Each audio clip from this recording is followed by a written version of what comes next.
नमस्कार, बहुत स्वागत है आप सभी का। अपना बिहार देख रहे हैं आप। मैं हूं आपके साथ सिरांधा शेखर। तमाम जानकारियां इसलिए दी गई हैं क्योंकि लगातार आसमान से मौत की आफत आ रही है बिहार में। आज फिर आई। आज जो बिहार के अलग अलग जिलों में वज्रपात तो हुआ है, उससे 22 लोगों की मौत हो गई है। समस्तीपुर में 8 लोगों की मौत हुई। पटना के दुल्हिन बाजार में 5 लोगों की जान गई है इस आसमानी आफत से। तो पटना में 5 लोगों की जान गई है, जबकि फुलवारी शरीफ में एक बच्चे की मौत हो गई वज्रपात की चपेट में आने से। वहीं दूसरी जगहों की अगर हम बात करें तो पूर्वी चंपारण में 4 लोगों की मौत हुई, तो शिवहर में 2 और कटिहार में 2 लोगों की मौत इसकी वजह से हो गई है। वहीं पूर्वी चंपारण में 4, ये तमाम आंकड़े हम आपको बता रहे हैं। आसमान से आई आफत ने 22 लोगों की जान आज प्रदेश भर में लोगों की ले ली है। हम आपको बता दें कि हादसे के दौरान दरअसल लोग अपने काम से बाहर निकले हुए थे। इस दौरान ही वज्रपात का कहर बरपा है। वज्रपात को लेकर मौसम विभाग ने पहले ही चेतावनी जारी कर दी थी। 100 से अधिक लोगों की इससे पहले मौत हो चुकी है। ये खबर भी हमने आपको दिखाई थी। 25 जून को दरअसल बिहार के अलग अलग 23 जिलों में 100 लोगों की मौत हुई थी। इसमें गोपालगंज में वज्रपात से 13, मधुबनी में 8, भागलपुर में 9, पूर्णिया में 9, बांका में 9, मोतिहारी में 5, दरभंगा में 5, खगड़िया और जमुई में 3, मोतिहारी में 2 लोगों की मौत हुई थी। ये 3 तस्वीरें आपके सामने हैं, आप देख सकते हैं।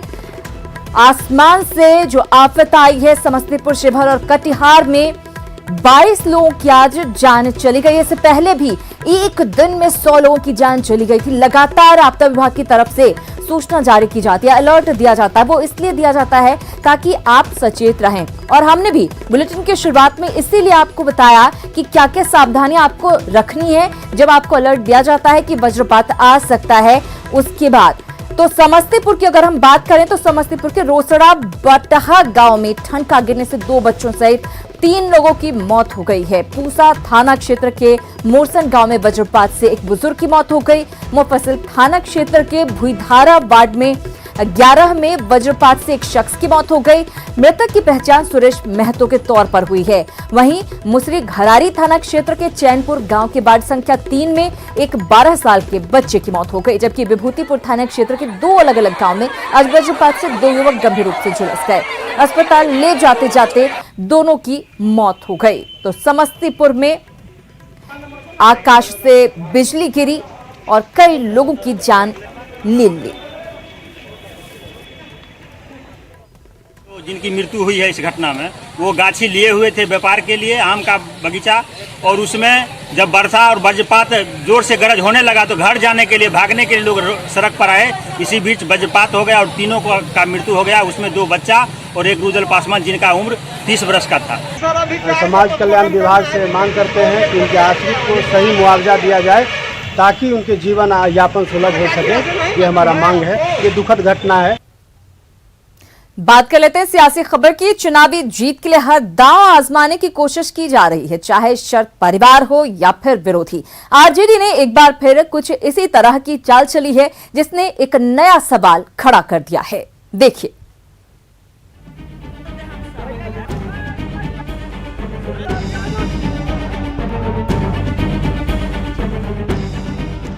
चुनावी साल में बिहार की सियासी पटकथा सोच समझकर लिखी जा रही है। शाह और मात का खेल सिर्फ राजनीतिक दलों के बीच ही नहीं, बल्कि पारिवारिक तौर पर भी लिखी जा रही है। इसी कड़ी में गुरुवार को आरजेडी की ओर से एक ऐसी चाल चली गई जो एक तीर से 2 शिकार कर गई। दरअसल आरजेडी ने ऐश्वर्या राय की बहन करिश्मा राय को आरजेडी की सदस्यता दिला दी। तेजस्वी की इस चाल ने चंद्रिका राय को भी संदेश दिया और अपने लिए राजनीतिक जमीन भी तलाश ली। हालांकि जब करिश्मा से ये सवाल किए गए तो उन्होंने धर्म के सहारे सियासी जवाब देकर इसे खारिज कर दिया। इसका सच्चाई से कोई लेना देना नहीं है, ये सारी काल्पनिक बातें हैं। मैं इस पे कुछ नहीं कहना चाहूंगी क्योंकि इसका कोई यथार्थ नहीं। करिश्मा की ज्वाइनिंग के कुछ ही देर बाद में ये चाल उल्टी पड़ती दिखाई दी, क्योंकि सियासत में तेज ब्रदर्स के सुर एक बार फिर अलग अलग हो गए। तेज प्रताप ने करिश्मा राय की एंट्री पर नाराजगी जताई और कहा कि इस संबंध में मुझसे कोई राय नहीं ली गई। आखिर पार्टी को करिश्मा को लेकर इतनी जल्दबाजी क्यों थी? इतना ही नहीं, तेज प्रताप ने ट्वीट कर लिखा कि हमें उस परिवार के किसी भी सदस्य पर तनिक भी भरोसा नहीं जिसने हमारी जिंदगी खराब की है। जी, मैं फिर कहूंगी ये सब काल्पनिक बातें हैं, मनगढ़ंत बातें हैं। मुझे बिल्कुल ऐसा नहीं लगता और कृपया ये सब निजी बातें पूछने का वक्त नहीं है। आप सब मेरा सपोर्ट करें क्योंकि मैं कंट्रीब्यूट करने आई हूँ सोसाइटी के टूवर्ड्स। अब तेज प्रताप भले ही नाराज हो, लेकिन तेजस्वी की इस चाल ने ये बता दिया है कि ये सियासत है। यहाँ चाल चुनावी चक्रव्यूह के हिसाब से तय किए जाते हैं। देखना यह है कि इसके बदले अब अगली चाल क्या होती है। पटना से न्यूज 18 के लिए संवाददाता रवि एस नारायण के साथ संजय कुमार की रिपोर्ट। तो तेज प्रताप ने ट्वीट के जरिए अपनी नाराजगी जाहिर की। पहले नाराजगी वाला ट्वीट आता है और उसके बाद क्या ट्वीट किया है तेज प्रताप ने, वो भी आपको बताते हैं। तेज प्रताप यादव ने एक और ट्वीट किया और लिखा कि हमारे गौरवशाली बिहार को बेरोजगारी, पलायन और गरीबी का मुख्य केंद्र बनाने वाली 15 वर्षों से सत्ता पर काबिज निरंकुश एनडीए सरकार को उखाड़ फेंकने की भाई तेजस्वी की हर मुहिम और हर फैसले के साथ हूं। राजद ने ठाना है बिहार को बचाना है, सरकार बदलिए, बिहार तेज रफ्तार तेजस्वी सरकार। तो देखिए दूसरा ट्वीट जो आया है तेज प्रताप का, डैमेज कंट्रोल की कोशिश करते हुए नजर आए हैं। पहले तो उन्होंने नाराजगी जाहिर कर दी ट्वीट के जरिए और उसके बाद वो ये दिखाने की कोशिश करते हुए ट्वीट के जरिए नजर आए हैं दूसरे ट्वीट के माध्यम से कि वो तेजस्वी के हर फैसले के साथ खड़े हैं।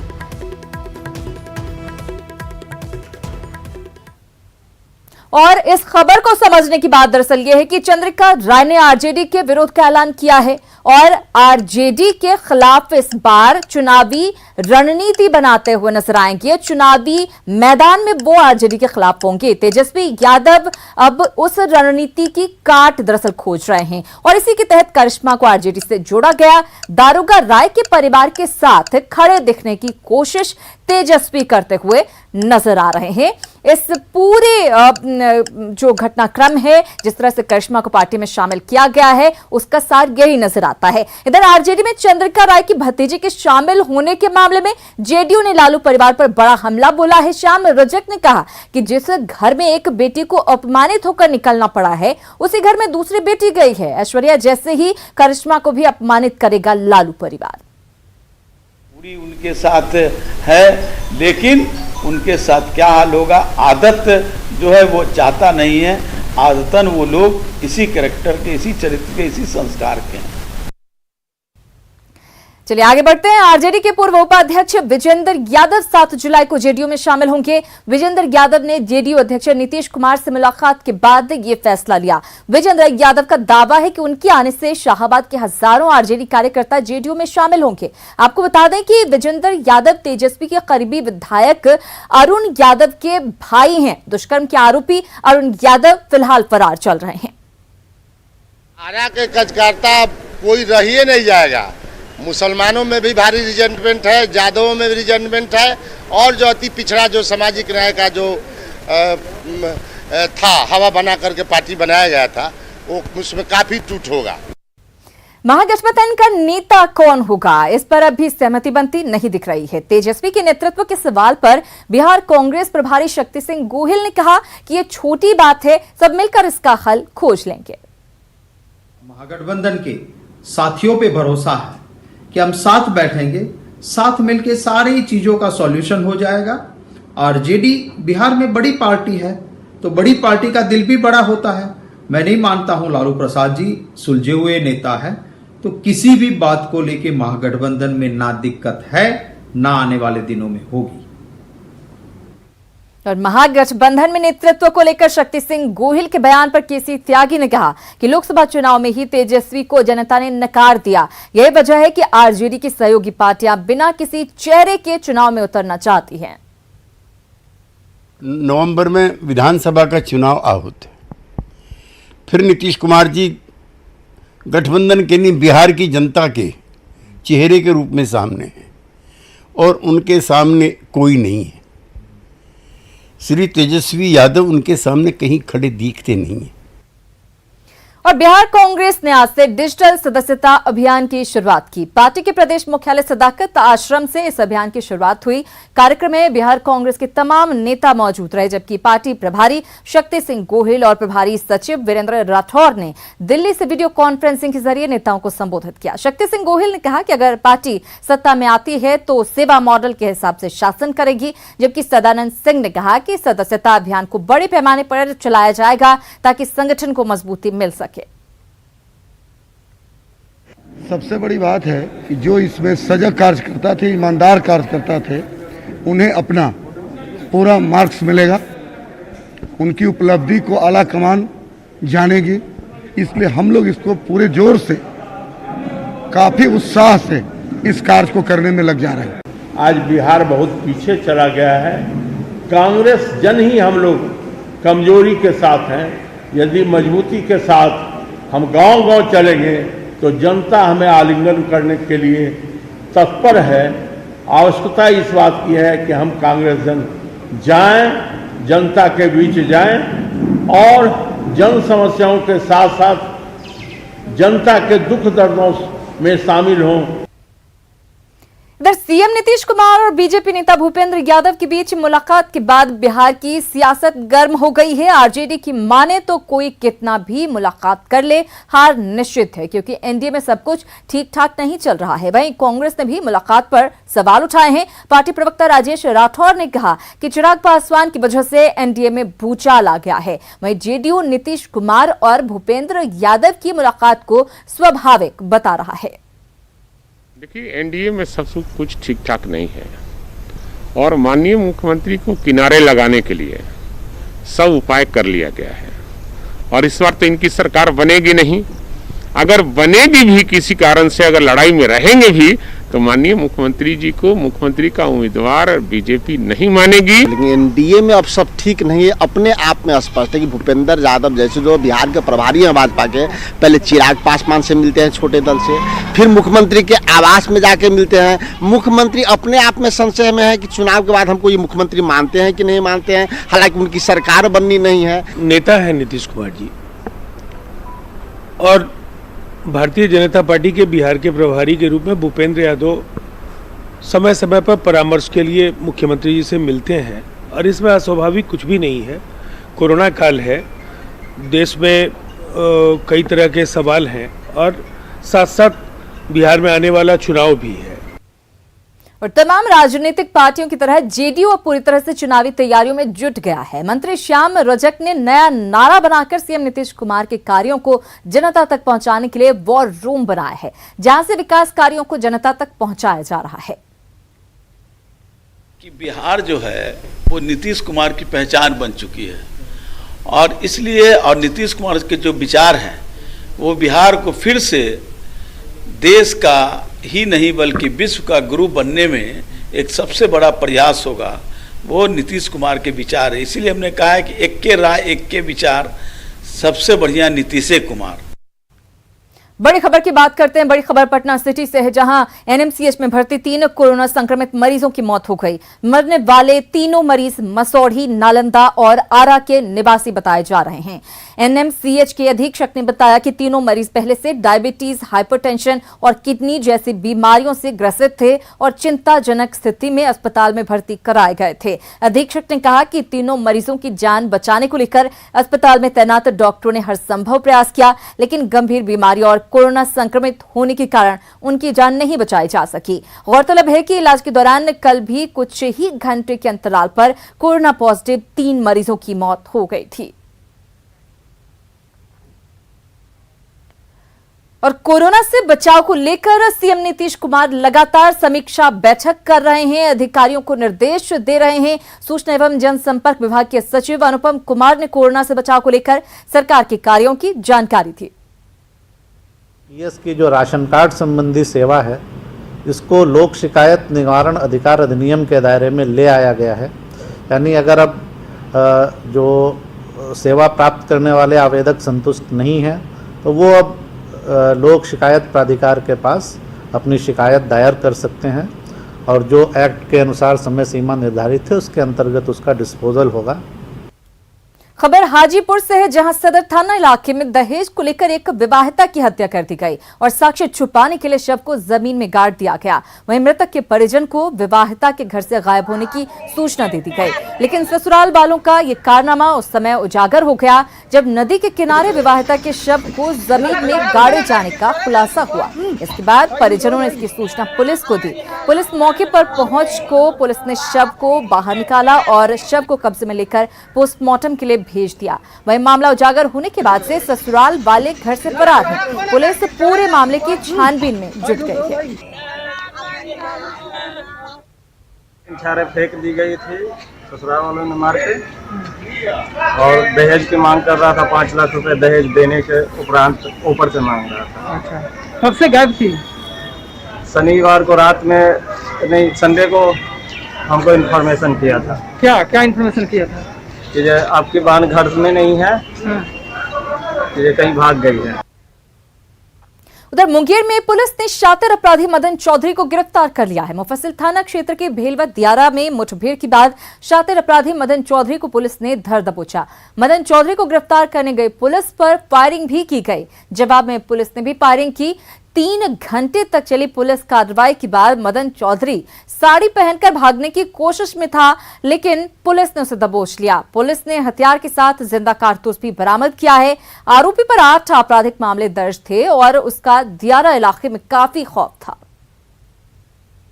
से बचने के लिए जब ये घेरा गया तो इसने जो है पुलिस पे और इसके कुछ मित्रों ने ताबड़तोड़ फायरिंग भी की। उसके जवाब में पुलिस ने भी फायरिंग की और फिर इसको पकड़ लिया गया। उधर 24 जून को कंकड़बाग इलाके में घर में घुसकर युवक की गोली मारकर हत्या मामले में पुलिस ने 2 अपराधियों को गिरफ्तार कर लिया है और उसके पास से पिस्टल और चाकू भी बरामद किया गया है। पुलिस ने बताया कि आपसी विवाद में युवक की हत्या की गई थी और उसकी बहन को चाकू से गूंथकर घायल कर दिया गया था। फिलहाल पुलिस घटना में शामिल अन्य अपराधियों की गिरफ्तारी के लिए छापेमारी कर रही है।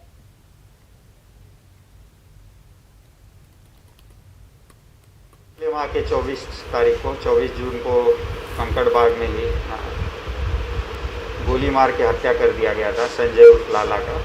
तो उसी में 2 लोगों का गिरफ्तारी किया है, जिसमें एक मुख्य अभियुक्त जो है रवि उर्फ अछवा, उसका गिरफ्तारी हुआ।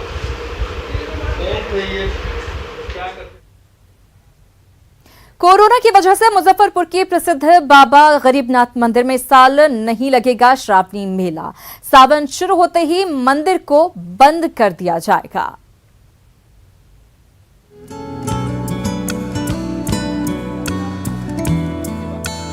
श्रावणी मेला आस्था के महोत्सव के साथ आर्थिक उत्सव भी होता है। शिवालय वाले शहरों में लोग सालों भर इसका इंतजार करते हैं।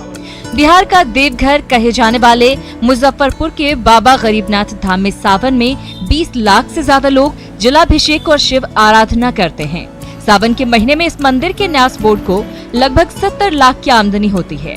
मंदिर के पुजारी और मंदिर कर्मियों को मिलाकर लगभग 1 करोड़ की आमदनी होती है।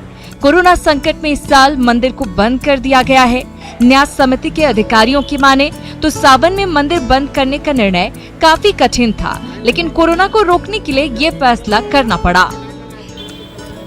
श्री गरीबनाथ मंदिर न्यास समिति के द्वारा जो अभी निर्णय लिया गया है मंदिर को 1 जुलाई से अगली सूचना तक बंद रखने का, ये सही अर्थों में न्यास समिति के लिए बहुत ही कठोर डिसीजन था। तो मंदिर को खास करके न्यास को बहुत बड़ा आर्थिक लॉस है।